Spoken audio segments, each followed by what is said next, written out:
Hi friends evening snacks కోసం ఒక cup రాగి పిండి,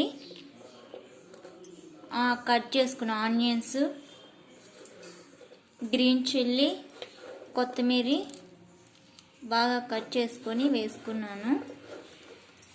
కరివేపాకు కట్ చేసుకొని వేసుకున్నానండి. ఇందులో టేస్ట్ కోసం కొద్దిగా పల్లీలు వేసుకున్నాను. తగినంత సాల్ట్ వేసుకున్నా. 2 టేబుల్ స్పూన్స్ ఆయిల్ వేసుకున్నాను. వాటర్ వేసుకొని మిక్స్ చేసుకున్నాం.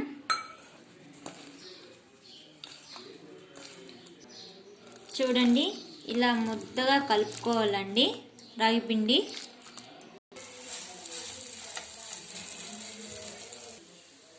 కొద్దిగా ఆయిల్ అప్లై చేసుకోవాలి దాని మీద.